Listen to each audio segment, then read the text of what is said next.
The American Homebrewers Association, which turns 40 this year, is offering a free book with every membership card purchase made during November and December. Head over to homebrewersassociation.org to see the free book options and learn more about the benefits of AHA membership. Spoiler, the books are awesome and the benefits are abundant. Head over to homebrewersassociation.org to see for yourself. Welcome to Basic Brewing Radio for Thursday, November 29th, 2018. I'm James Spencer. Here at Basic Brewing Radio, we're all about home brewing. This week, Gary Glass, director of the American Homebrewers Association, joins us to talk about the 40th anniversary of the AHA. We'll also cover continuing legislative issues across the country about homebrewing and preview next year's HomebrewCon and the largest beer competition in the world. If you go to basicbrewing.com, you can find archives of our audio and video shows, our DVDs, our brewer's logbooks, which I filled mine up. My latest logbook is full, so I posted a picture of that on the social media stuff. And I got a new one going. You can find other Basic Brewing gear, including our tie-dye silicone pint and our new shirt, which I'll talk about in just a minute. You can follow me on Twitter and Instagram at Basic Brewing and find our show page on Facebook as well. We have a cool Basic Brewing app on iTunes and Amazon.com, and we're found all over the place where fine podcasts are served up. If you do us a favor of rating us on iTunes and maybe leaving a nice comment, they say that will help new listeners to find us. If you want to support us financially directly, check out patreon.com/basicbrewing. And thanks to everybody who is helping us out that way. If you go to patreon.com/basicbrewing, you can see a long list of the stuff that you can access if you sign up as a supporter. And there's more stuff coming on there all the time. I posted a new video to the public on Monday of this week. It's another no-boil extract batch that uses a hop stand for bitterness and hop flavor and aroma. And it really was a delicious beer and a great one for family gatherings around the holidays. So that's one that you might want to check out. It doesn't take much time to brew. Everybody's busy around this time of year. So I hope everyone had a great Thanksgiving for those who celebrated it this past week. We nearly had a Thanksgiving dinner disaster at my stepmother's house. She took the turkey out of the refrigerator first thing in the morning, and it was still frozen solid. It turns out that it takes more than just overnight in the fridge to thaw out a 16-pound bird. Who knew? But I said, we can salvage this. We can fix this. We can save this.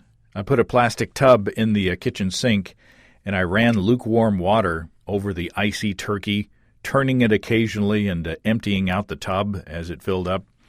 And after about an hour and a half of doing this, the bird was thawed.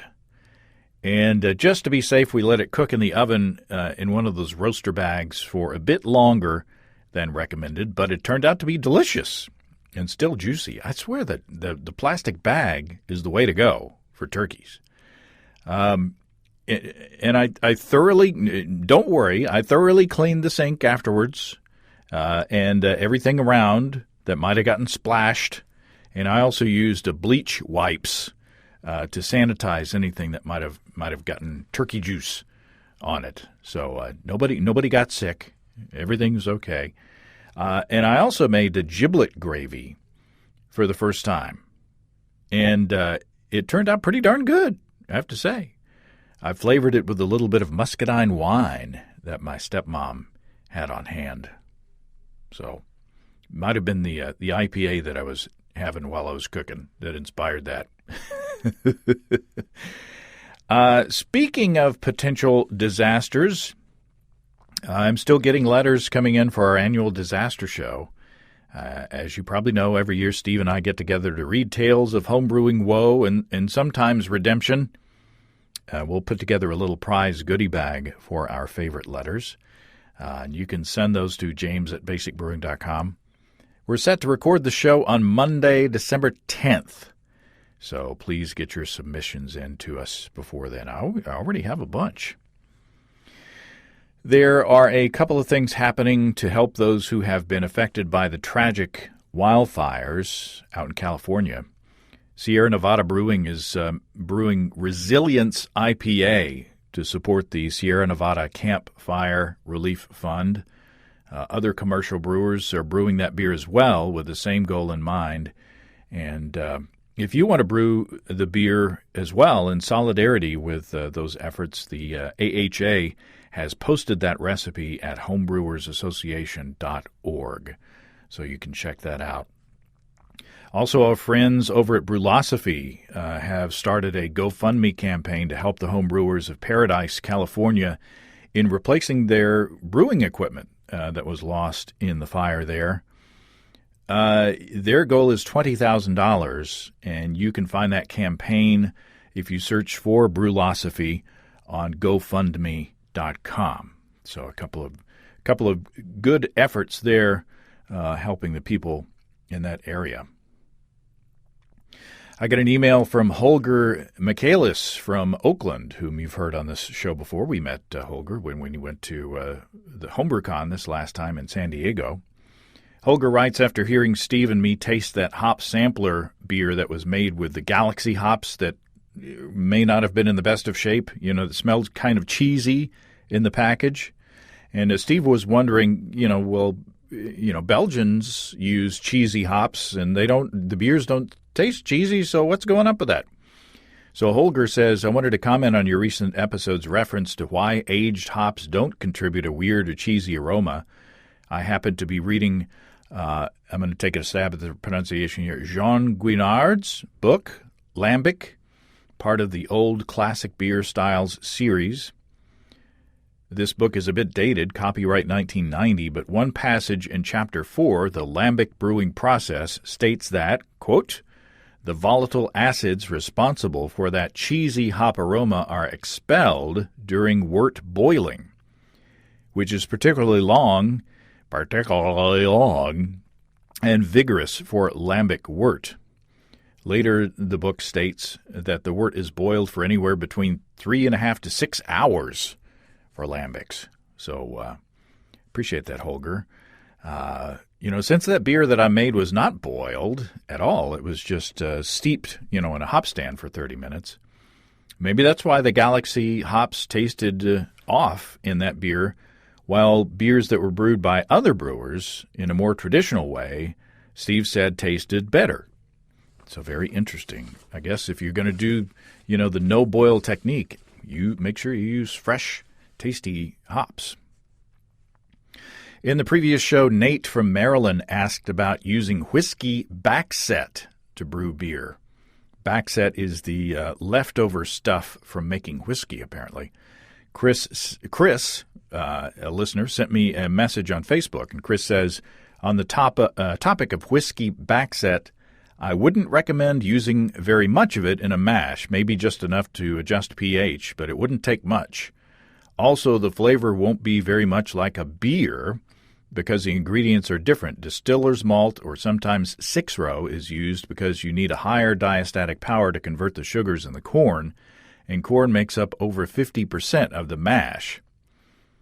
Chris says all of those differences are before it ever gets fermented or distilled. What's left afterwards doesn't resemble anything even close to beer.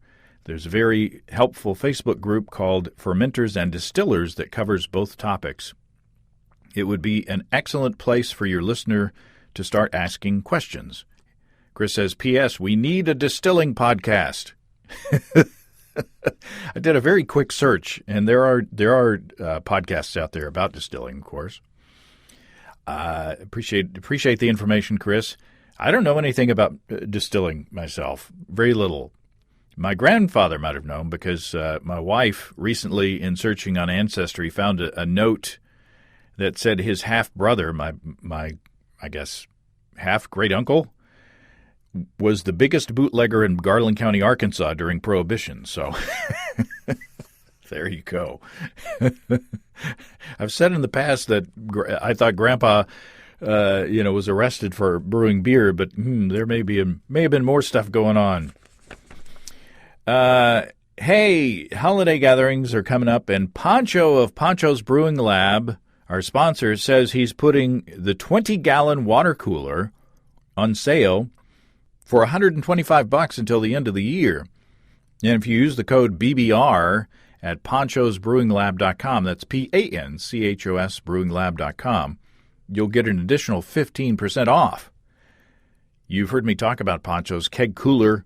It's the 20-gallon water cooler that you can get with a built-in tap that's designed to house a 5-gallon corny keg.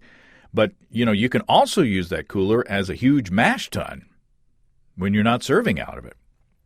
Poncho says he designed the keg cooler as an alternative to jockey boxes, which he didn't like working with. Poncho's keg coolers are great outside in the summer, and they're also just as great inside in the winter. Your beer keg stays cold in the cooler with ice in the warm rec room or hunting lodge or wherever you're having your holiday gathering. And Poncho's Keg Cooler now has a stainless steel retractable intertap faucet. And the Keg Cooler Pro comes with a Sankey tap, so the cooler can be used with a sextal or quarter-barrel Sankey kegs in addition to Homebrew cornies. And you can customize yours at ponchosbrewinglab.com. And don't forget about the $125 deal on the water cooler itself. And also don't forget to use the code BBR to save an additional 15% on ponchosbrewinglab.com. I posted a picture of a new shirt that we have in our basicbrewingshop.com store a couple days ago. Got some good response from that. People like that shirt. It was designed by our friend and fellow homebrewer Casey Lohman, and it features a rainbow of beerish colors going from carboys to different styles of beer glasses. So it's very clever and eye-catching, and it's on the store now. And since there are more colors than our usual shirts, they are a couple of bucks more, but they're still cheap. My shirt guy says that I'm not selling my shirts at a high enough price, but I'm passing the savings on to you. It is a cool shirt. So cool that maybe your significant other would wear it, so it might be a good stocking stuffer. Let's talk about our friends and sponsors, Desiree and Dave of High Gravity in Tulsa. I keep getting notes and tweets and such from those of you who are going electric and getting high-gravity systems. Darren on Twitter says he's ordering the 3-vessel, 10-gallon Warthog Herms system, and he's so excited. Well, I bet.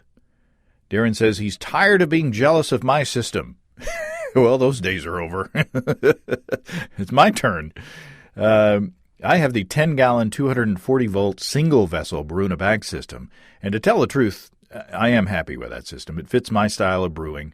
But if you're like Darren and want something more elaborate, High Gravity has electric systems from 1, 2, or 3 vessels and 5 gallons up to 2 barrels. And they have a variety of Warthog controllers to fit your needs. And if you want to build your own system from the ground up, a Warthog controller can be a great addition. I'm so spoiled by mine. High Gravity takes the pain out of propane. Tell Santa you want something shiny under your tree and get a bigger tree to accommodate it. It's going to take some room. Might want to take off some of those lower limbs. You can be like Darren and use the promo code EBC75BB. That's EBC75BB to save $75 off your electric brewing purchase at our friends HighGravityBrew.com. Okay, every now and then we check in with Gary Glass of the American Homebrewers Association to see what's new and to see what they're working on to support us and our hobby. Even after 40 years, there are still challenges that the AHA is helping to overcome. Gary Glass, welcome back to Basic Brewing Radio. Hey, thanks to be with you, James. It's always good to have you, and we got a special event coming up, a special anniversary coming up. We do. We're coming up on the American Homebrewers Association's 40th anniversary, which happens to be December 7th. Wow. 40 years from when Charlie Papazian and Charlie Mattson founded the organization by publishing the first issue of Zymergy magazine. Wow. That was 1978? Is my math right? 1978, yes. And coincidentally, this was like immediately following the signing of the bill that legalized homebrewing federally, which that was in October of 1978. Thanks. Totally unrelated to the founding of the AHA, but pretty cool coincidence. Thanks to then President Jimmy Carter, right? Well, I think Jimmy Carter gets way too much credit for this. Like, thank you, Jimmy, for signing that bill, but Senator Alan Cranston is really the major champion behind the bill. So it was actually the legalization came about because of this amendment that Senator Cranston added on to an omnibus transportation bill that was really mostly about trucks and buses. And I've done some research on an unrelated topic at the Carter Library, and I wish I was more involved with the AHA at that point to have thought to look into whether or not he even knew that there was this homebrew bill in that transportation bill. Well, I imagine Carter was a teetotaler himself at the time. He was. I would imagine so. But his brother had a brewing company. Oh, that's right. Billy's Beer or something like that. Yeah, I'm sure those cans are collector's items now. Yeah. Along with JR beer. Of course, I'm dating myself now. I was in 8th grade back in 1978, so it tells you how old I am. I'm not asking how old you are, Gary. I wasn't that far off. So the AHA has come a long way in 40 years. It has, yes. So, from those humble beginnings, we now have a membership of 45,000 worldwide. And we put on the world's largest beer competition with over 8,000 entries in the National Homebrew Competition. The world's largest gathering of homebrewers is the HomebrewCon. We started from very humble beginnings. But I think about those early days. Probably not a lot of people know that the American Home Brewers Association started the Great American Beer Festival. So that's right. That was an entirely AHA project back in 1983. And back then, the Great American Beer Festival was a side project of the Homebrew Conference, right? Have I got that right? I think that the GABF was separate, but the Homebrewers Conference did add on what eventually became the Craft Brewers Conference, which is kind of cool to think about because back then it was primarily homebrewers with a few professional brewers in the mix, and they started having professional brewer content, and then eventually split off the Craft Brewers Conference from the Homebrewers Conference. Now the Craft Brewers Conference has 14,000 plus attendees. The Homebrewers Conference is still pretty astounding at around, I think we had 3,200 attendees in Portland this year. Yeah. Yeah, I can't imagine 14,000 brewers getting together. yeah, but it's really cool to think that that event started with homebrewers, and the cultivation of of craft brewing in this country really came about because of homebrewers leading the way. All those dreams beside the brew pot of selling your own beer. They're all coming true across the country. Yeah. Now, also you mentioned Portland. We celebrated Charlie Papazian in Portland. He came in on a cloud of foam with everybody chanting "foam" all around him as he floated in, and then he told his stories of the bygone days and such, and his days as the head of the AHA are drawing to a close. Yes, he's exiting from the Brewers Association on January 23rd, which is his 70th birthday, and not coincidentally, that is Pie Day, PIE pie. Oh, Charlie also is the founder of the American Pie Association or something like that. That he turned that over to others. After having started it, but he's big into pie as well, and Well, he's mighty fit for a man who likes pie and beer. Yes, well, everything in moderation, and you can stay healthy. Yeah, he's doing astoundingly well for being approaching 70. Yeah, well, congratulations to Charlie, and big thanks to Charlie for all the work over all these years and creating, not only this thriving hobby, but a thriving industry that springs forth from it. Oh, absolutely, and I can't even begin to describe what an honor it has been to be working with him over the past 19 years.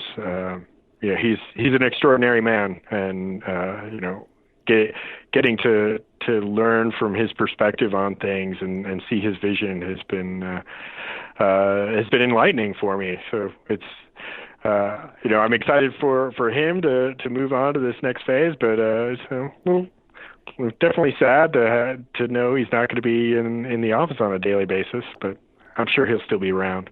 Sure.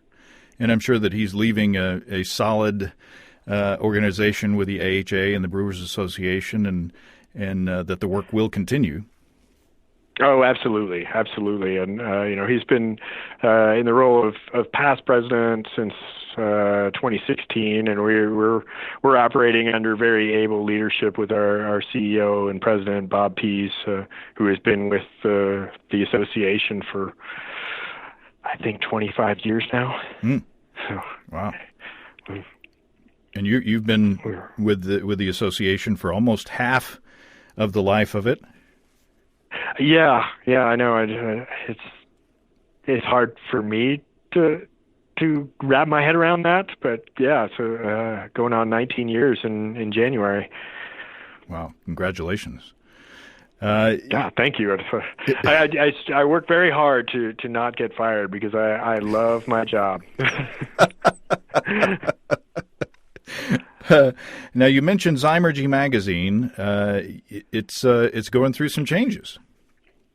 Right. Yeah. So the November-December issue, which we just recently published, we completely did a redesign on it. Not the content is going to be very much familiar to regular readers of Zymergy, but gave it a visual uplift, made it a little bit more modern, but keeping that fun feel to the magazine. We're excited to kind of debut this new look, and so hopefully our readers like what they see. And it's got an online component as well. So what's the balance? I mean, how many people read it in paper, and how many people, or what's the percentage, or do you have a feel of that? Well, we have a digital only membership, so all members of the AHA get access to the online version. So we publish it both online as well as in an app, and so all members get access to that.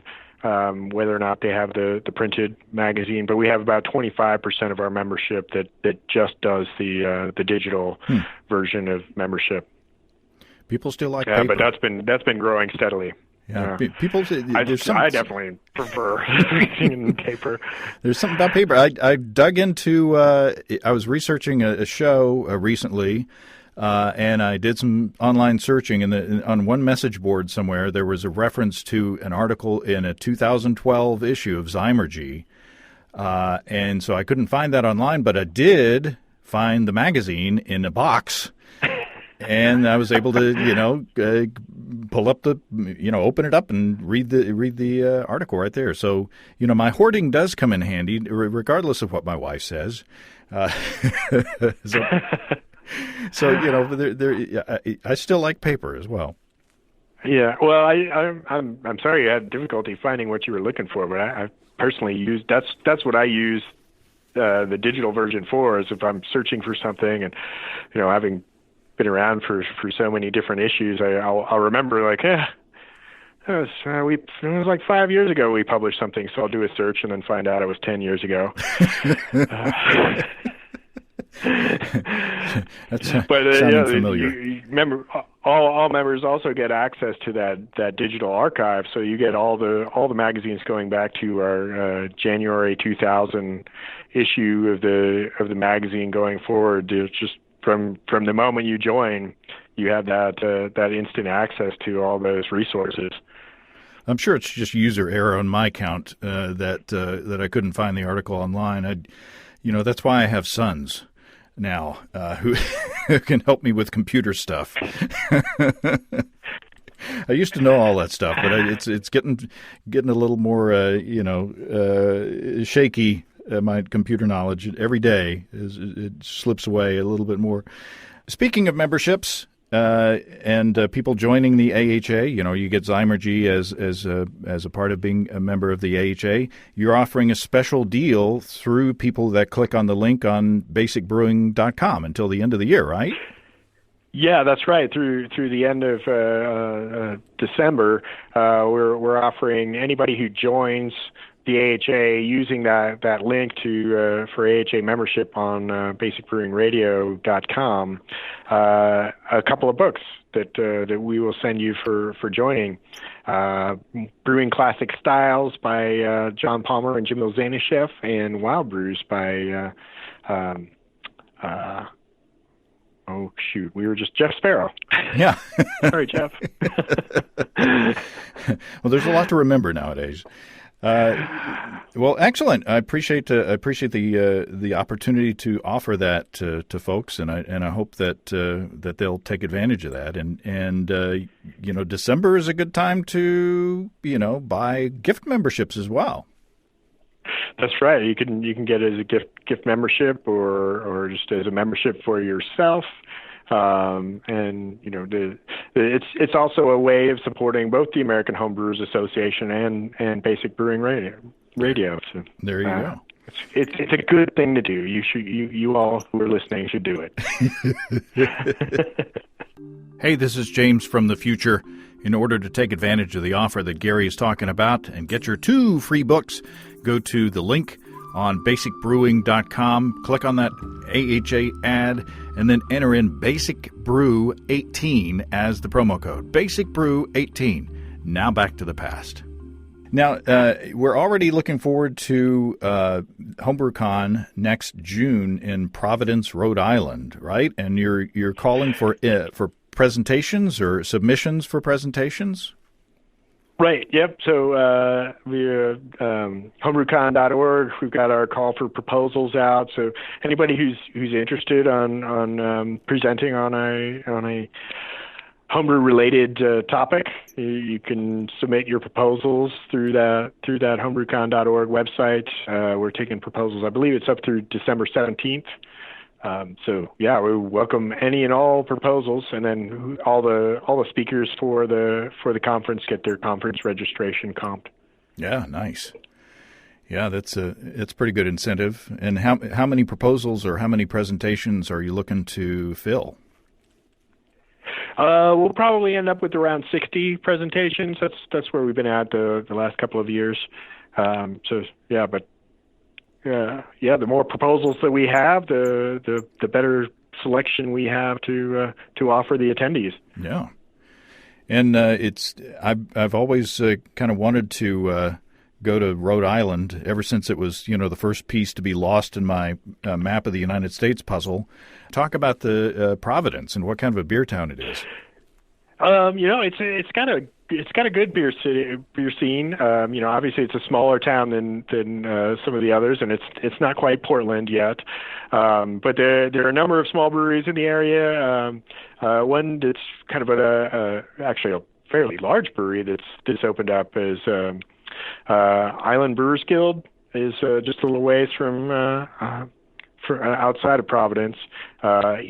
Where the convention center is in downtown Providence, there's a brew pub literally 2 blocks away, which has been around for a long time, Trinity Brewing.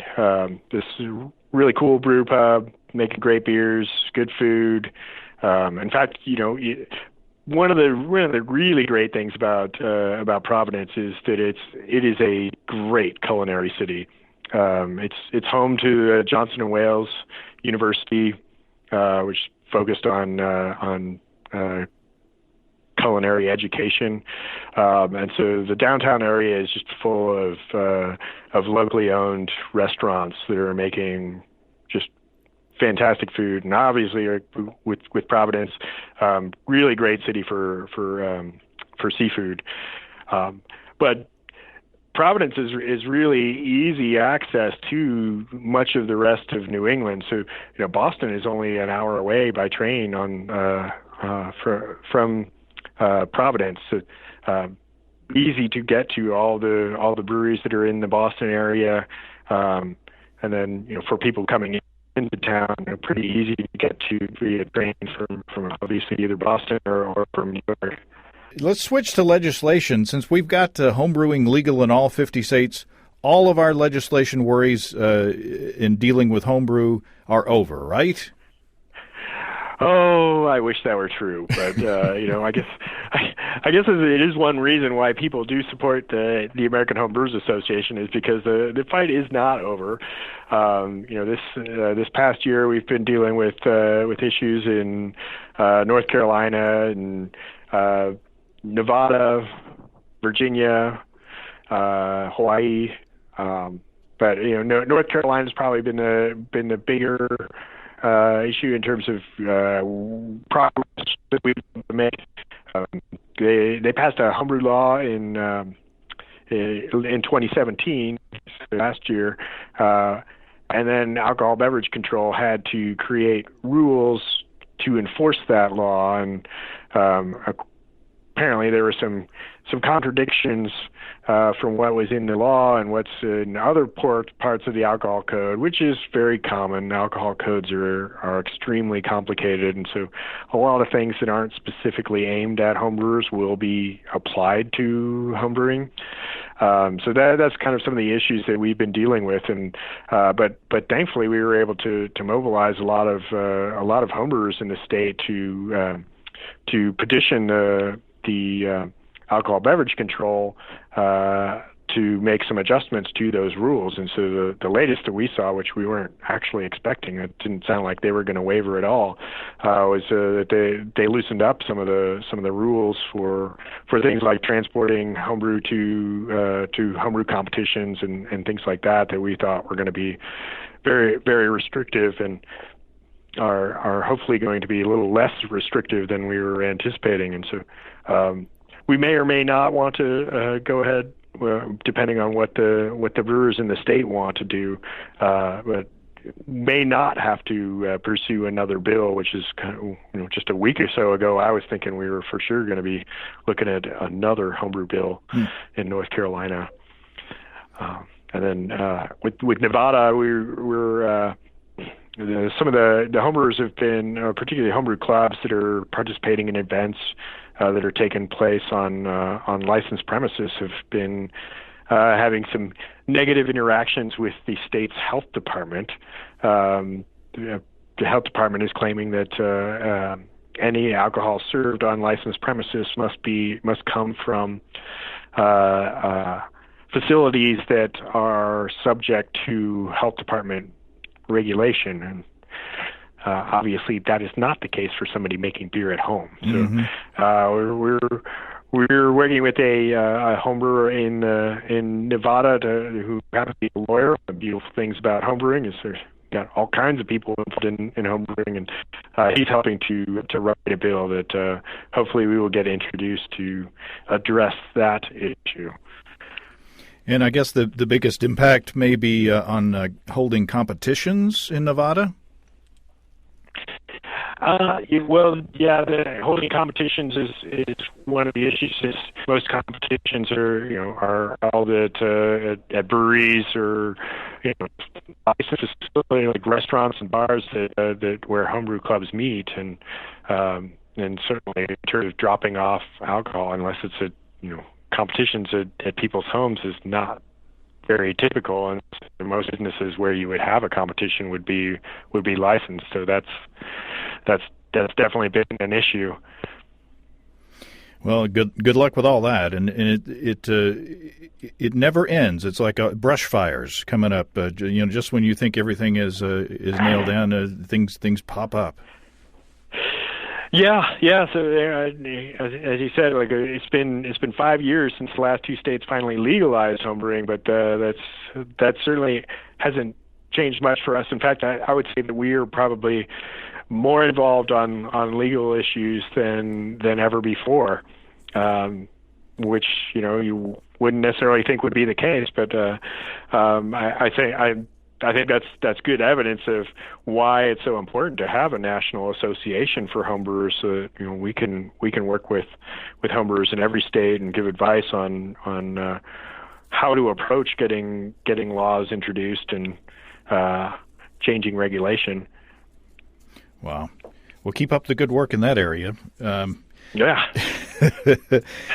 and speaking of competitions, the national homebrew competition is coming up. It doesn't seem like it should be this close, but the deadline is coming up. Yeah. So we do open enrollment for people looking to enter the competition. The national homebrew competition is coming up January 2nd. We open that up, and that goes through the January 29th. We're adding another judge center this year, so we've got a new judge center that's going to be in Boston, and we've moved one of our judge centers as well. We had so we'll have 13 total next year, increasing our total number of entries to close to 10,000 entries. So continues to be the world's largest beer competition.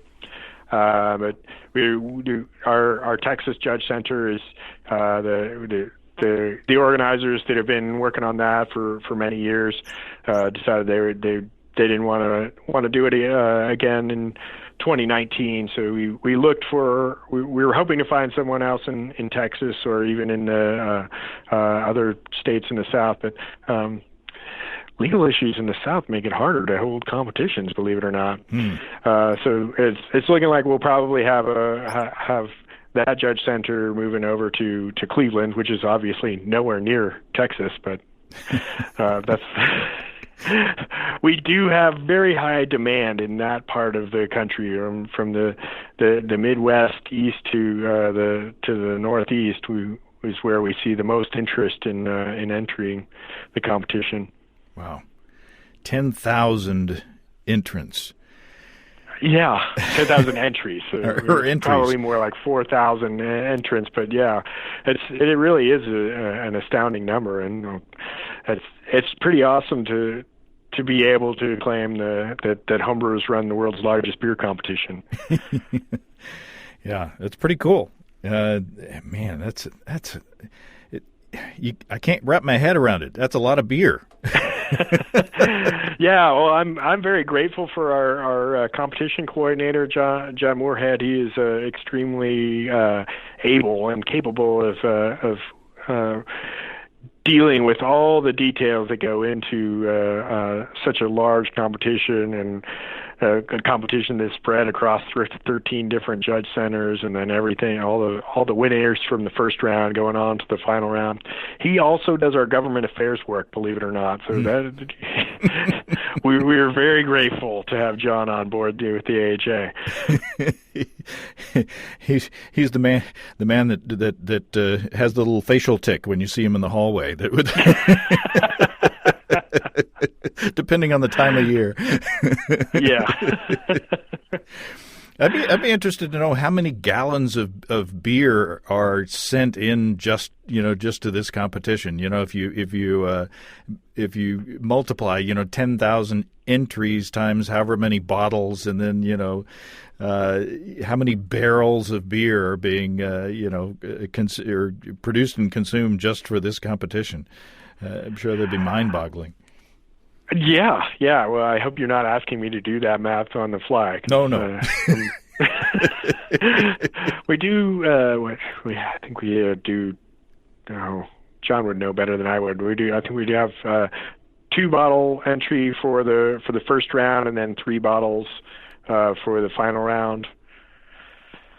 Yeah, so they whittle down, but the number of entrants, but still, that's a lot of beer. Yeah, it's a lot of beer. Probably a lot of hazy beer this year or next year. That's a pretty good bet, I'd say. Believe it or not, I was just judging a competition in Santiago, Chile. New England IPAs were everywhere. Like, all the craft beer bars, like there was New England IPAs. There was brewed IPAs. Like I saw my first commercial example of a brewed IPA just this year, and like it's already down to like the furthest stretches in the southern hemisphere. Crazy. Well, that's awesome. It's all a testament to the innovation of home brewers and the internet, I guess. Yeah, well, absolutely. It's astounding how quickly things move, and it's I guess a tribute to just how interconnected the brewing community is, not just within the United States but worldwide. Yeah, it's awesome. Well, excellent. Gary, anything else for the cause? Just to reiterate, hey, join the AHA. You can renew your membership to the AHA through that Basic Brewing Radio link as well. Get a couple of books, and support two great organizations. There you go. All right. Well, as usual, it's a pleasure to talk to you, Gary, and thank you once again for your support of this podcast. You guys have been very supportive over you guys have been helpful ever since the beginning. So I'm very grateful. Well, happy to do it, and I think it's I love what you're doing, and we have kind of mutual goals of helping homebrewers make better beer. So, absolutely happy to do it. Awesome. Thanks, Gary. Hey, thank you, James.